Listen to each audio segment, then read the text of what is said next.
أعزائي المتابعين، أنا هقول لك السبب الحقيقي اللي بيخلي النادي الأهلي دايما فوق، دايما يكسب بطولات.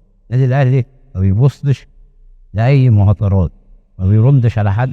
رد النادي الأهلي يبقى في الملعب، وعشان كده النادي الأهلي يكسب البطولة لأنه بيبقى مركز على أي بطولة. النادي الأهلي بيبقى مركز عليها. تعالى شوف جماهير الوداد لما اتغلبت هنا 2-1 قال لك خلاص هم اخدوا البطوله. النادي الاهلي ما بييأسش.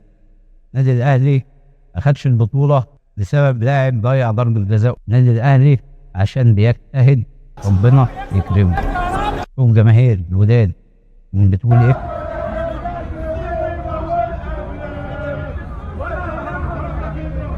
وده اللي يخلي الاهلي دايما فوق، ما بيبصش للتفاهات والحاجات الصغيره بتاعت العيال دي. ده شغل عيال. الاهلي ما بيبصش الكلام دوت. الاهلي بيركز، الاهلي بياخد البطوله. عندنا فريق هنا الجمهور بتاعه بيلف على اي فريق النادي الاهلي هيلعبه ويشجعه. رجاء، وداد، صن داونز، اي حد بيلعب الاهلي جماهير الزمالك بتروح تشجعه.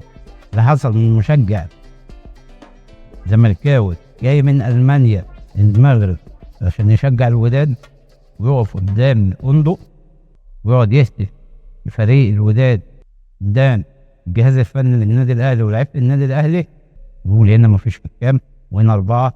طبعا كل التدليس دوت بيتقلب لصالح النادي الاهلي، لان ربنا ما بيرضاش الظلم.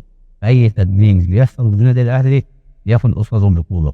الاهلي اخذ البطوله رقم 11، يعني اكتر من ضعف اقرب منافس ليه هو نادي الزمالك، واخدها 5 مرات.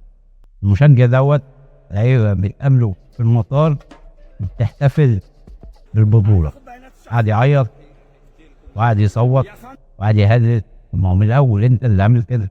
تعالى اوريك جمهور نادي الزمالك اللي اتنكد بسبب ان الاهلي اخذ بطوله البطولات. تتويج الاهلي بدوري ابطال افريقيا. انا حزين عشان ما شفتش الوداد ويرتفع. شوف ده كمان. اكيد كل جمهور نادي الزمالك زعلان. اكيد كل جمهور نادي الزمالك بات ليله حزينه